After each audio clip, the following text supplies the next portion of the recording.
versən Azərbaycana. Sözləri misraya düz gətir mənə. Doğudan batıya Türk ellərindən təzə tər gülləri üz gətir mənə. Gelişin ses salsın bütün cahana. Şeirin melhem tek süzülsün cana. Dağ çekip həsrətə son qoy hicrana.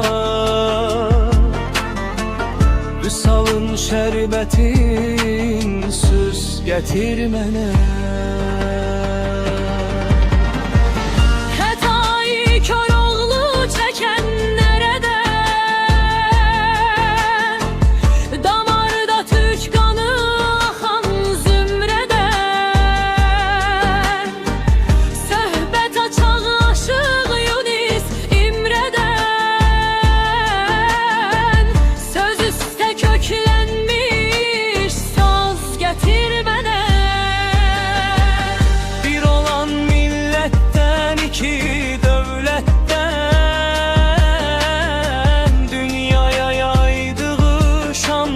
Şöhretten,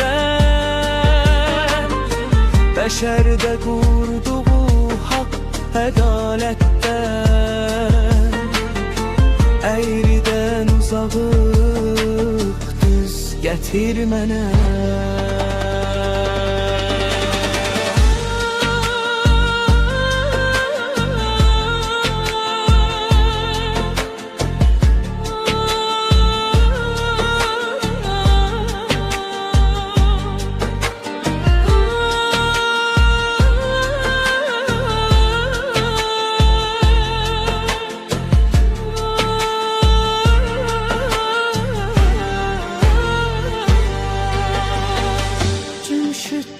Mektubu yazdı həvəslər, əhdinə düz olar sevdiyi kəslər.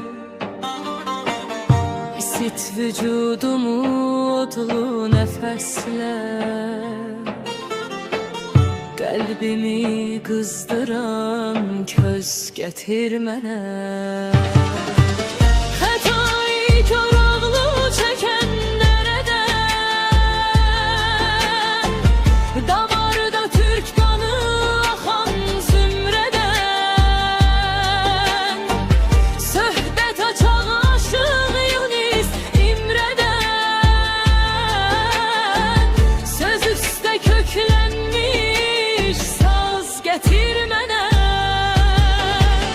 Xətayı Koroğlu çəkən nərədən, damarda Türk qanı axan zümrədən, söhbət açaq qaşı Yunus İmrədən, söz üstə köklənmiş saz gətir mənə.